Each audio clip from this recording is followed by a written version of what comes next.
I thought it was just a simple mistake that it would stop there, but I was wrong. That day was the beginning of what would become the most complicated, most forbidden moments of my life. Even now, as I tell you this story, I can feel my hands trembling because this isn't just a confession. It's a confrontation with my own inner conflict, shame, and desire. Alfred, my mother's husband, mature, charismatic, and always exuding confidence, was the kind of man who didn't need to speak loudly to command attention. Most of the time, he was quiet around the house, yet his presence was enough to fill any room. He was my mom's second husband, and we'd never had a close relationship. He was polite but distant until that day when everything changed. My mom, Jennifer, was out with her friends as usual. The house was left to Alfred and me. It was a quiet evening, or at least I thought it would be. I had retreated to my room to change clothes, standing in front of my mirror, dressed only in my underwear. I was about to slip into a dress when I heard the faint sound of the door creaking open. "Emily, your door's open," Alfred said softly from the doorway. His voice was calm yet strong enough to jolt me. I turned my head and saw his eyes on me. Time seemed to freeze. I didn't know what to do. I didn't cover myself, but I didn't move either. He hesitated at the door, his hand resting on it as if debating whether to come in or step back. His gaze lingered just long enough for me to feel a wave of confusion and something else, something unexplainable. My heart pounded in my chest. It was just a few seconds, but in those seconds everything seemed to shift. "I'm sorry," he said finally, averting his eyes, but his voice didn't sound entirely apologetic. It carried a hint of hesitation, as though he wasn't sure whether he truly regretted it. He stepped back, but his presence still filled the room even after he closed the door. "It's fine," I murmured, my voice shaking slightly, but inside I knew it wasn't fine. Something had shifted in me, and I couldn't ignore it. He left, and I was left alone with my thoughts, yet his lingering gaze and the subtle tension in the air stayed with me. That moment was etched into my mind, and I couldn't shake it. I thought it was just a mistake, something awkward, something that would fade, but I was wrong. Just a few days later it happened again, and this time it went even further. Up until that point, everything could have been chalked up to an awkward mistake, a poorly timed interaction, and I thought the same. But it didn't take long for me to realize that it wasn't going to stop there. That day was just the beginning. And now I'll tell you everything that happened from that moment onward. The next day we had a wedding to attend. One of my mom's closest friends was getting married for the second time. My mom was her usual cheerful, excitable self, all dressed up and ready for the event. Jennifer had always been someone who loved to have fun. I was devoted to my friends, but not necessarily to the idea of loyalty in the deeper sense. I, on the other hand, wasn't thrilled about going, but Alfred's presence at that wedding changed everything. We arrived at the venue together. As the crowd bustled around us, I found myself glancing at Alfred more than I should have. Maybe he had always been this handsome, this charismatic, and I just hadn't noticed before. Under the soft glow of the wedding lights, he seemed to radiate confidence. His suit was perfectly tailored, every step he took exuding effortless charm. Yet I was trying to shake the thoughts in my head. "Don't be ridiculous, Emily," I told myself, but my eyes kept wandering back to him. A dance started playing. My mom and Alfred were in the middle of the dance floor, swaying to the rhythm. Jennifer had that usual carefree smile on her face, but then mid-dance she suddenly turned to me and grinned. "Alfred asked Emily to dance," she said. "I need to go over to my friends for a bit." Something inside me jolted awake. My heart started racing. Alfred hesitated for a moment, then smiled and extended his hand toward me. His eyes held an expression that was unbothered, confident. "Come on, Emily," he said, his tone light. "You'll need to teach me a few moves." Jennifer already embarrassed me on the dance floor. With his easygoing demeanor, I couldn't bring myself to refuse. I reached out hesitantly, my voice trembling as I replied, "Sure." As we walked toward the dance floor under the gaze of the crowd, my nerves prickled. The moment his hand found its place on my waist, I felt my breathing quicken. His cologne, the warmth of his touch, it was all so real. This story is about to take a turn. If you're intrigued, make sure to subscribe to my channel and turn on notifications for more. Your support means the world. Don't forget to leave a like and a comment. While we danced, Alfred's eyes never left mine. "Emily, I had no idea you were this talented," he said with a warm smile. There was a certain charm in his voice that struck a chord deep within me. Dancing with you is genuinely enjoyable. I avoided his gaze, trying to mask whatever was flickering inside me.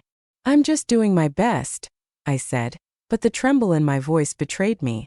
Alfred's smile grew softer. Don't sell yourself short, he said, and I could feel his hand press more firmly against my waist. This isn't just dancing. We're sharing something. Don't you feel it? That was the moment I realized that the connection between us wasn't just about the dance. My body moved in time with the music, but my heart and mind were spinning out of control. The crowd around us, my mom, the noise, everything else faded away. There was only Alfred and the hands holding me steady. The confusion and desire inside me were overpowering. During the dance, Alfred's voice came softly but deeply, breaking through my chaotic thoughts. I wanted to apologize for the other day, he said. I just meant to give you a heads up, but like that, it was probably a little disrespectful to your space. Warmth surged through me and I could feel my cheeks flush. My eyes drifted downward, but I wanted to ease the tension. It's okay, I said quickly, my voice shaking slightly. Really, it's no big deal. Those things can happen. Alfred paused for a moment but didn't stop dancing, his eyes steady on mine. Still, he continued, his voice softening. If it made you uncomfortable, I want you to know that wasn't my intention. I just wanted to get your attention. My heartbeat quickened. I wasn't uncomfortable, I said, trying to reassure him. At the same time, I was fighting the strange thrill that was beginning to rise inside me. Really, it's fine. The air between us thickened for a moment as we continued to dance. I was acutely aware of his hand on my waist and the sincerity in his gaze, which stirred something deep within me. But the intensity didn't last long as the music slowly came to an end. We stopped dancing. Thank you, Alfred said with a gentle smile.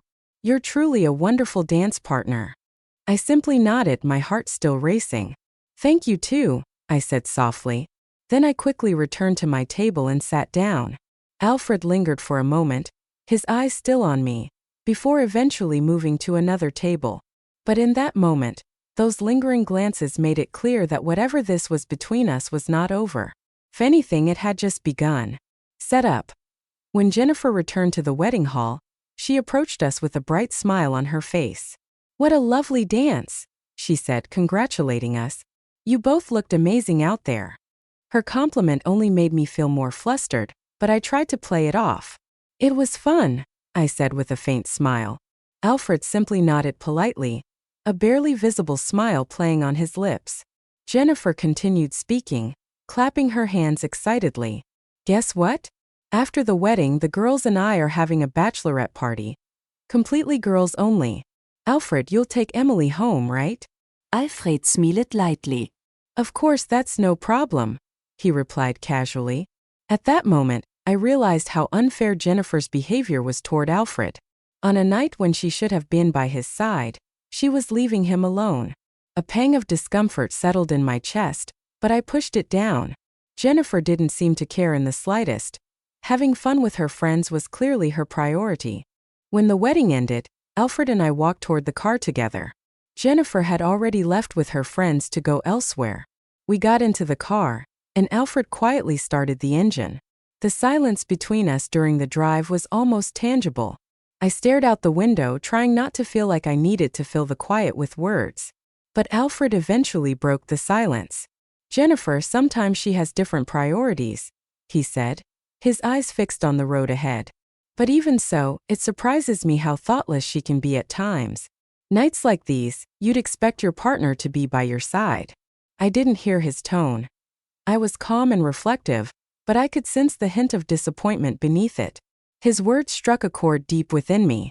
The thought of someone like Alfred, strong, charismatic, and composed, feeling lonely, tugged at my heart. I gathered myself and responded, though my voice wavered slightly. Yes, I suppose at times like these, a little more consideration is important. Alfred nodded slightly. You're right, he said, his gaze still steady on the road. But I guess every relationship is different.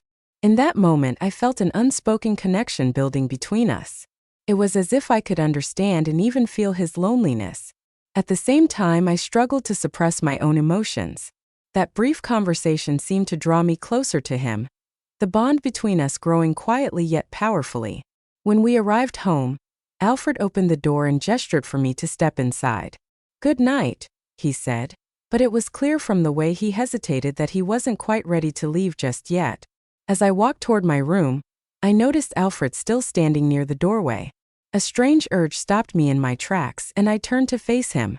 "Alfred," I said, my voice barely above a whisper, "would you like to come in? Maybe we could talk for a while." Even though I could see in Alfred's eyes that he really wanted to stay, he politely declined. After what had happened the other day, he seemed hesitant. I had invited him in to show that I'd moved past it, that it wasn't a big deal anymore, but instead I found myself retreating to my room, replaying Jennifer's behavior and Alfred's words over and over in my mind. I could feel his loneliness. It affected me more than I wanted to admit. Sitting on the edge of my bed, I tried to calm myself down, but the thoughts in my head wouldn't quiet. Why was I thinking about him so much? Why couldn't I stop replaying the day he accidentally walked into my room? The hours crept by, and the house grew quieter. Jennifer still hadn't returned, and I had no idea what Alfred was doing. As I wrestled with my thoughts, the sound of my door suddenly opening made me freeze. I looked up to see Alfred standing in the doorway. His eyes held a sense of determination, but his expression was conflicted. I quickly stood up. "Alfred," I said, unable to hide the surprise in my voice. "What are you doing here?" He closed the door behind him but didn't step any further into the room. Instead, he stood there as if debating with himself. "Emily," he began, his voice low but laden with emotion, "you're right. Jennifer, she isn't fair to me. But tonight, I don't care about what Jennifer is doing or not doing." He took a step closer, his gaze locking onto mine. "For a while now, I felt something for you," he admitted, his voice steady but laced with hesitation. "Especially after that day, I walked into your room by accident. I can't get it out of my head. It was as though the air had been sucked out of the room. I couldn't speak, couldn't even think." Alfred continued, seemingly determined to get everything off his chest, no matter the consequences. "Maybe I'll regret saying this. Maybe I'm making a huge mistake, but I can't keep this inside anymore. Emily, I think about you all the time." He paused, searching my face for a reaction. I knew he could see the shock in my eyes. He took another step closer, his tone softening. "You understand me, Emily. Maybe you don't realize it, but you see me. That's something Jennifer has never been able to do." My heart was pounding so hard I thought it might burst. The weight of the moment was overwhelming. I wanted to respond, but no words came to mind. The silence between us was heavy, filled with all the unspoken emotions we were too afraid to acknowledge. Alfred finally broke eye contact, his gaze falling to the floor. He sighed deeply and swallowed hard. "I'm sorry, Emily," he said, his voice quiet and almost fragile. "I shouldn't have said any of this. I should go." He turned away and started walking toward the door. His steps were deliberate, but it was clear each one carried a burden. When he reached for the doorknob, I noticed the way his shoulders rose and fell with a deep breath. It was then that something inside me shifted. All my fears and confusion melted away, replaced by a boldness I didn't know I had. I couldn't let him leave. "Alfred," I called out, my voice a whisper but strong enough to fill the room. He stopped. Slowly, he turned back toward me, his eyes meeting mine. They were filled with turmoil, a battle of regret and longing playing out in their depths. For a moment, neither of us moved. Then, with trembling hands, I slid the straps of my dress off my shoulders, letting it fall to the floor. The dim light in the room accentuated the bare skin of my shoulders, and the way the cool air kissed my body. I could feel Alfred's gaze on me, intense and unwavering. I knew he was watching every move, and I couldn't bring myself to look away. "I haven't forgotten either, Alfred," I said, my voice trembling, though the determination inside me was strong enough to overshadow it. "That day, the moment you walked into my room, everything changed. Since then, I've been trying to suppress these feelings, but I can't because I like you too. Maybe I have for a long time." As the words tumbled out, my heart pounded so hard I thought it might break free from my chest. Alfred stayed quiet for a moment, his eyes searching mine as though he was trying to process what I just said. But in those eyes I could see the same pull, the same undeniable connection I'd been feeling. Tonight, I said, taking a deep, steadying breath. I don't want to fight these feelings anymore. I don't know if it's right or wrong, but this is how I feel, Alfred. He stepped closer, his hands gently brushing my face. His touch was both tender and deliberate, as if he was afraid to break the moment. When our eyes locked, it felt like all the space between us had been nothing more than an illusion. Slowly, he leaned down and his lips met mine. That first kiss unleashed every emotion and desire we'd both been holding back for so long. Alfred's touch, his kisses grew more intense with each passing second. The thought of pulling back, of stopping, didn't even cross my mind. I was completely lost in the moment. Slowly, I stepped backward until I felt the edge of the bed against my legs, and I let myself fall onto it. I watched as Alfred's hands moved to the buttons of his shirt, carefully undoing them one by one. Every movement was deliberate, as if he wanted to savor this moment, to make it last. When he finally shrugged off his shirt, his confident and commanding presence seemed to fill the entire room. He took another step toward me, his gaze never leaving mine. After setting his clothes neatly at the edge of the bed, he leaned down, closer and closer, until there was nothing left between us but the electricity in the air. The air between us was filled only with passion and desire. Time seemed to stand still. There was only that moment, only us. He leaned over me, and we had a union in which we surrendered to each other completely. It was very emotional. I felt something big and warm inside me. This was different from anything I had ever felt before. When I looked at Alfred, I could see his broad shoulders and his muscular body.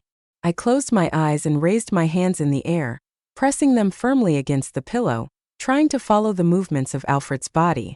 At that moment, my body contracted strongly. Alfred looked at me and said, "You're very special. I've always known that. I understand it better now." He was out of breath. "So are you, Alfred," I said, and I felt warm inside. Everything felt like a dream. As soon as Alfred lay down beside me, I rested my head on his chest. While lying against his strong chest, I could hear the steady rhythm of his heartbeat. Feeling the reality of this moment brought both peace and a found turmoil inside me. My fingers gently traced patterns across his chest as I gathered the courage to break the silence. "You didn't come into my room by accident this time, Alfred," I said, my voice low but heavy with meaning. I lifted my head to meet his gaze, my words forcing him to confront the truth, yet also revealing the turmoil I felt inside.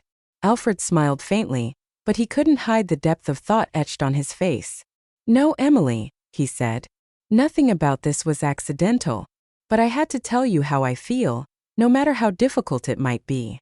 I lowered my gaze back to his chest, my fingers slowing their movements. Taking a deep breath, I spoke again. "You're such a special and incredibly attractive man, Alfred," I said softly. "But what happens after this? How do we continue?" "My mom people." Alfred tilted his head slightly, pulling me closer to him as he ran his fingers through my hair. His voice was calm but filled with emotion. "I don't know, Emily. The only thing I do know is that here in this moment, everything feels real. Being close to me, I can't deny it." His words only deepened the storm inside me. But at the same time, his honesty soothed me. I closed my eyes, focusing on the warmth of his presence, while the uncertainty of the future loomed over us. In that moment, all we could do was feel each other. If you've made it this far, I know my story has touched you deeply. There's so much more to share, and you won't want to miss any of it. Be sure to hit the follow button, turn on notifications, and don't forget to leave a comment about this story. I can't wait to hear your thoughts.